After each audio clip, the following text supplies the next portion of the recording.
It is such a pleasure today to introduce you to Norman Krieger, who enjoys a flourishing career as a performance pianist and teacher. Currently, he's a professor of piano and chair of music at Indiana University. And yet, with everything he's got going on, still somehow made time to release this new album, which we'll be talking about today, an album of works by George Gershwin.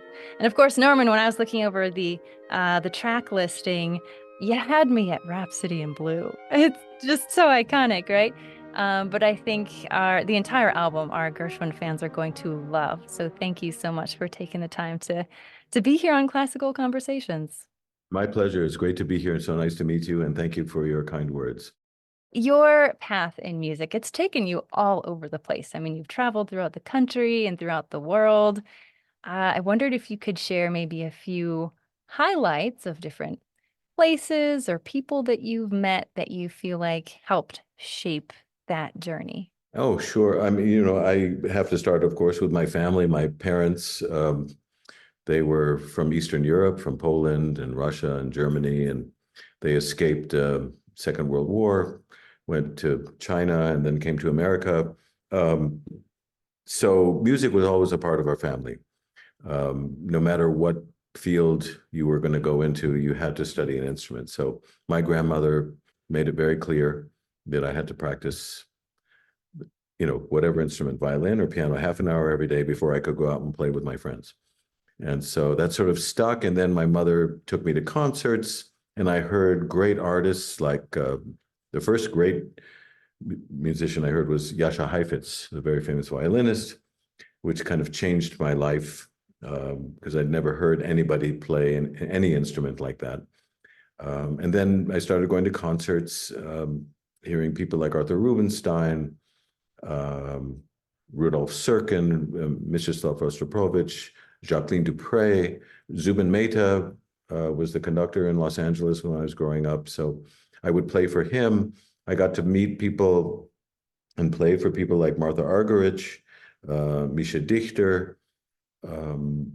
LA was quite a rich environment culturally, and of course now it's sort of blossomed into this incredible place. But then I moved to New York, and I went to Juilliard when I was 15, and there I heard almost every night a different concert, opera, ballet, Broadway play. So I was around music 24/7, and not only music, but great art and great artists. My best friend in college was Myung-Hun Chung, who I still consider my best friend. He's now internationally renowned conductor. I mean, but he's a phenomenal pianist. He had a huge influence on me as a musician, and also Adele Marcus, who was my teacher at Juilliard, and Russell Sherman, who I also studied with at New England Conservatory, and Alfred Brendel in London. Those were the really big, powerful musical influences. In addition to my family, my uncle was my first teacher, and Esther Lipton in Los Angeles. Those early, sort of foundational people changed my life and sort of set the bar in terms of excellence, and sort of inspired me to, I guess from the age of 8 on, I didn't consider any other field. It just sort of music took over. And so since the days at Juilliard, I'm still friendly with many of my classmates. Funny thing is, when you're a performer, you wish you could do your 9 to 5 by going to perform in the same place every night, but unfortunately it doesn't work that way, which means that you have to travel, and you have to, but that's kind of a blessing and a curse at the same time, because when you travel, you stay in different hotels, you play on different pianos, but you get to meet so many interesting people, see different countries. And I've had the privilege of playing all over the world. In Asia, I played in China, I played in Taiwan, Korea, Thailand, South America, many of the countries, all over Europe, Russia, Poland, Czech Republic, Canada. So I've been to quite a few places. The only place I haven't gone to yet is Africa. I would love to go and visit and play a concert there. I understand there's, quite a few interesting places to play, but yeah, so I have to pinch myself, when there's so much going on in the world that's not positive. It's nice to be able to say thank you, that I'm doing something I love and that something that hopefully will touch the listener's heart in a positive way. And so, yeah, I've sort of thrown a lot of things in there, but I've had my life is very interesting. I'm playing now in Brevard a piece that I didn't know about 5 months ago. It's the piano quintet by Ray Vaughan Williams. And so it's very difficult and it's very, challenging, but I'm looking forward to it. I'm playing it on July 10th. So I'm learning this new piece. And then, of course, then I go to Chautauqua after Brevard, and then I'm going to, then school starts, and I'm chair of the piano department at IU, where I have, my 10 wonderful colleagues and, 175 piano students. So you have this new piece that you've been working on recently, but the Gershwin, that's something that you've revisited across the course of your career, right? Yes, my first recording was actually the same repertoire, but for solo piano. And that was in 1988, I think. And this most recent recording is with orchestra. The Rhapsody in Blue was the piece that Gershwin wrote very last minute, but he originally wrote it for band and piano, a symphonic band with Paul Whiteman, who was conducting, and that was 100 years ago. It's hard to believe. So the arrangement I'm doing on this recording is the Ferdy Groffet, who wrote Grand Canyon Suite, but he orchestrated this and did quite a wonderful job. Then the Concerto in F next year will be 100 years old, which is really kind of hard to believe because both those pieces are kind of, representative of a time in America where, there was a lot of hope and people were looking forward to opportunities, and just like today, but I think a little bit even more so.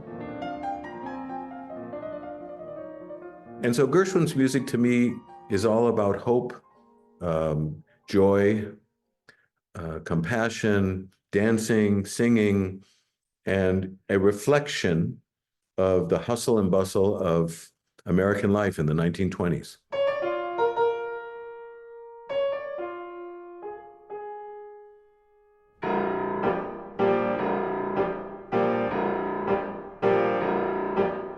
We need that now more than ever, I think, in the world. And so it's, interesting that it's 100 years since both those pieces were composed. And yet there's still staples of the repertoire and beloved, not only in America, but all over the world. So I'm really honored to have the privilege to have this released on Universal Classics. So I'm excited, and I'm going to be playing it quite a bit this coming season.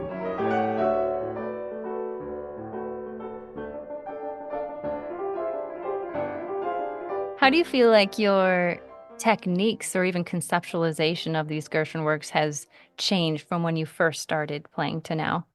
It's a very interesting question. I would say when I was younger, I probably took more liberties with the music, meaning more rubato or, more focused on interpretation rather than presentation. And what I find is if you go back and you look at the videos or now, the film footage of Broadway shows from the 1920s, or with Fred Astaire and Ginger Rogers, they don't interpret what they sing or dance, they present it. Meaning there's very little manipulation of time, and yet there's elegance, there's charm, and that's how I think Gershwin's music sounds best, really, when it's just sort of left alone. And it doesn't mean that you're not playing with feeling or emotion, but the music is so potent as it was written that if you align your feeling, it's kind of like the music of Maurice Ravel, who actually said, in an interview, he says, my music doesn't need to be interpreted. It just needs to be played, because he wrote everything in the score that he wanted and didn't like people manipulating, taking too much time and what have you. So that's how I approach it in these recordings. Maybe the word is lean, but still with passion and with feeling. But I try to capture that flavor of the 1920s, the same way I would if I was playing Mozart. You know, I certainly wouldn't play Mozart like Rachmaninoff or, you know, I try to capture the Viennese classical style. So in this case, I try to capture for example, the Charleston dance, which Gershwin used. You know, that rhythm, that bum bum, bum bum ba-da-da-dee-dum, ba-da-da-dum. You know, it's one of those, you know, if you look at the films from the 1920s. So it's more about rhythm, dynamics, direction, and a suave kind of pleasure in phrasing.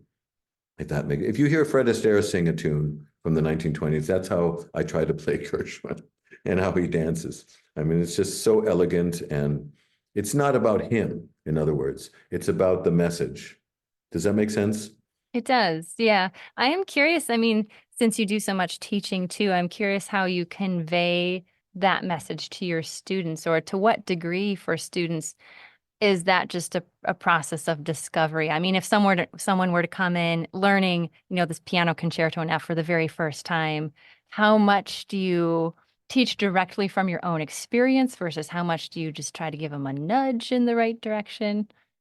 That's such a great question, because that's probably the hardest part of teaching, where when you know, as a teacher, if I'd known a piece for 30 years and I get a student coming in and he's learned it, you know, studied it for 2 weeks, um, I have to work really hard not to superimpose my conception on that person, but to let them take their journey, but guide them, and not have them necessarily imitate me, but that I can influence them in the direction stylistically and pianistically that I feel is a healthy journey or part of their journey. But they need to take their own journey, you know.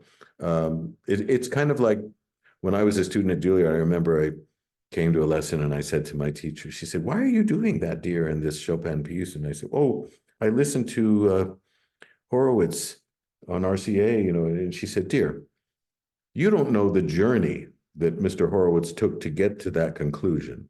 You're only listening to the end of his journey. And, you know, if you want to do that, then you should study with RCA." And I thought, wow, that was quite a statement. You know, so I actually I say that to my students. I said, "Well, have you listened to someone play that?" And say, "Yeah." And I would say, "Who?" They say, "Oh, YouTube." I said, "Mr. or Mrs.?" You know, it's like sometimes they don't even know who the artist is that's playing. You know, and I say, you know, you have to use discretion. And that's really hard with, you know, the bombardment of media and access to so many different kinds of performances. I always, my motto really is that the piano is the instrument that imitates everyone else. We imitate the human voice, we imitate the flute, we imitate percussion, we imitate brass. And so we have to use the piano. In my teaching, I talk about using the piano as a means to an end, not an end in itself. So in Gershwin's case, the good news is he was a pianist himself. So he writes pretty pianistically, meaning that it fits the hand logically.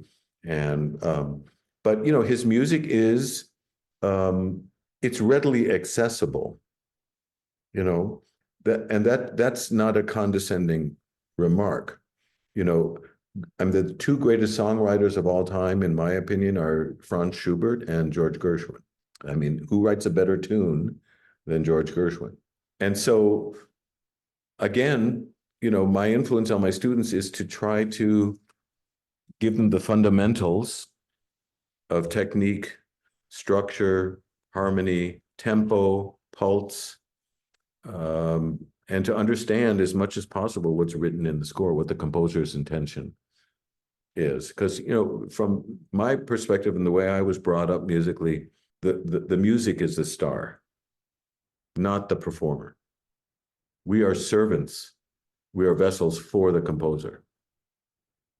And so, it can be challenging because so much of what you see in social media, even in classical music, is about visual stuff, has very little to do with the actual art. It's almost like a form of entertainment, and I was not raised that way, and I was encouraged not to be, not to take that road, but it's an inside job, meaning that as a pianist, our mission is to listen.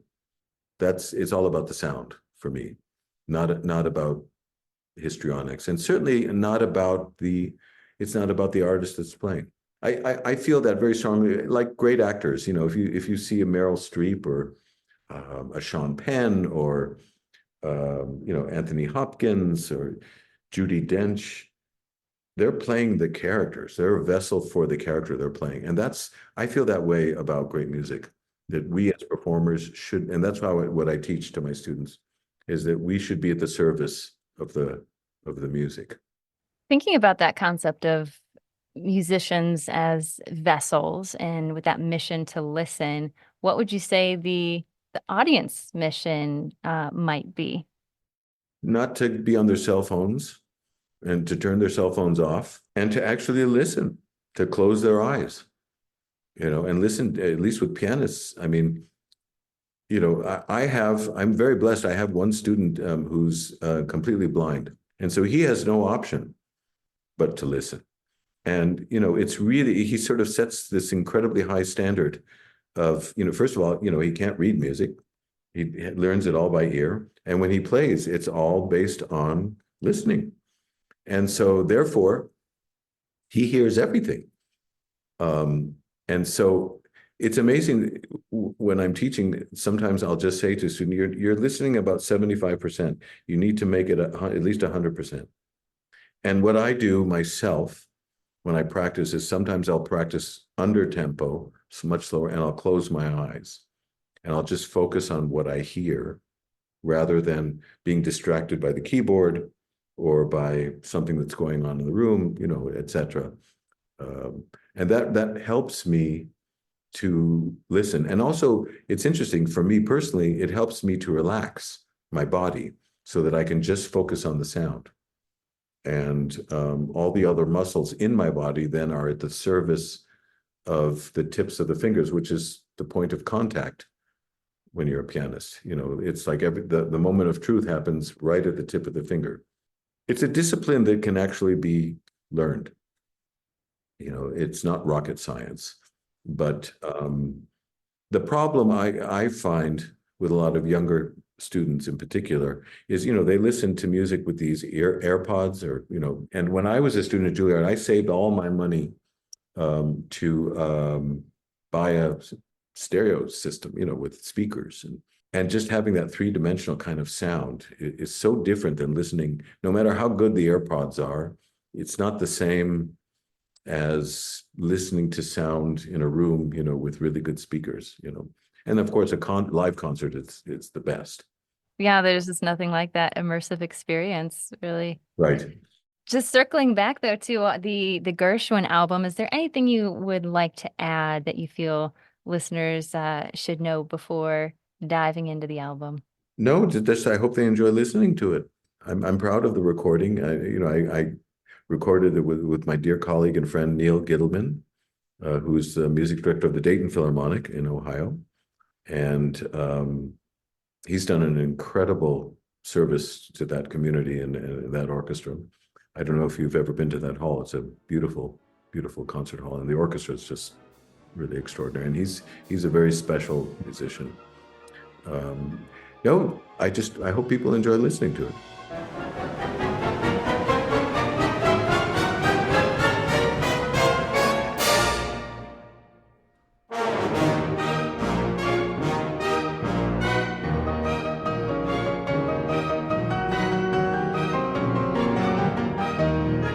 I've been speaking with Norman Krieger on his album of Gershwin music, including the Rhapsody in Blue, Piano Concerto in F, and several of the Gershwin preludes.